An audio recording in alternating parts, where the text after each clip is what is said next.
DiBiase, the primetime capper, and the Don of Cape Cod, Mr. Jeff Dawson. And let's go ahead and jump into our first game of the late slate. In the late slate, we have ourselves the Raiders and the Bears, and the Raiders coming here 3-3. On a 2 game winning streak of all things as well too. Right after losing 3 games in a row, 2 game winning streak for the Raiders. And then the lowly Bears, it just gets worse by the week for the Bears. The Bears had their shining moment. Their quarterback was able to shut up the haters for a game, and boom, he hurts his thumb. Now we're back to being mad at the Bears. But once again, the Bears lost by 6 points. They treated the Bears like they lost by 30, Jeff. I just didn't get that part. Fans are so and these internet people are just so just you guys are so just dramatic about everything. They lost by 6 points. The Bears have only been blown out one time, really, this year. Let's keep it real. Okay. The Bears could easily be 3-3 as well, too. And that's why I say you're not getting rid of Justin. You're just not getting rid of Justin Fields. Why? Why? Why would you go get another quarterback 3 years later, knowing that the way that you guys call plays is not conducive to any quarterback being successful? So why don't you just stick with Justin Fields, the guy that is already there? You know what I mean? And just get rid of this sorry ass coach. That's it. You know what I mean? But we'll see how it goes. But the Bears have a good. This is a tricky game, Mr. Dawson. And I'm gonna let you go ahead and kick it off. Tell us, who do you have winning this one, and who do you? What do you think? What do you think of this one? And who you got winning? Justin actually had 2 good weeks offensively. They were able to get the one win, obviously, in Washington. Unfortunately, you could see right away that Minnesota's front seven was going to put pressure on Justin. Got out of the gate slow, battled back, and then dislocates the thumb. Week to week, going to wait till the swelling goes down to see if and when he can grip a ball. And if it doesn't go down sooner than later, could actually have surgery.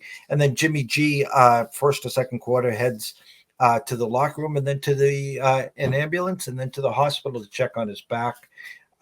Could have 2 backup quarterbacks. Vegas seems to think that, well, even if you have 2 backup quarterbacks or Jimmy G plays, I had a Raiders -3 with a 40.5. Currently 3 with a 37.5. I bought the hook.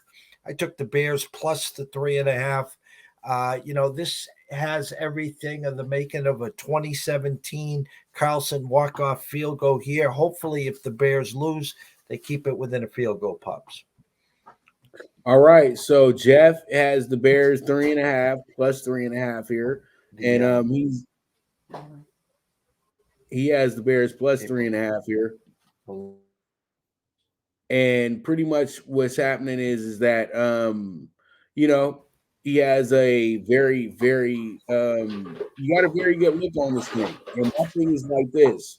The Raiders are gonna be an overbet here because Justin Fields isn't gonna be here. But the Chicago Bears backup somewhat kept them in the game, even though Justin went out. So I truly do feel that when you look at this game and the way it sets up, and that the Raiders are vulnerable to any team in the NFL, the Raiders are not a team that's going to blow you out. Let's just keep it real. It's just not in them to do that. What they're going to do is they're going to have an ugly game with you. And if you win, cool. If they win, cool. It doesn't matter. We're both mediocre. So at the end of the day, I'm taking the Bears because the Bears are easier to trust in this game. And that's crazy because the Bears don't even have their starting quarterback. But are the Raiders going to have their starting quarterback? That's my biggest question. Because if Hoyer goes in there as the starter, this is going to put them. And you know this, Jeff. Because at the end of the day, how you going to trust Brian Hoyer to win you a game? This isn't 7 years ago when he had a point to prove in Cleveland.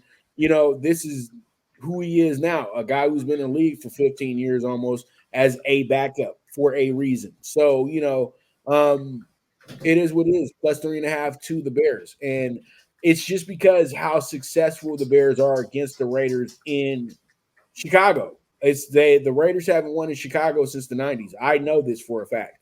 So, because I was watching the last time the Raiders won in the 90s, it was a CBS game. I'm not a CBS game. It was an NBC game. Jeff Jager hit a 58-yard field goal at Soldier Field. And this is when Soldier still had the turf as well, too. Good memory, huh, Jeff? Yes, it is. I'll be 40, and you see it, and I talk like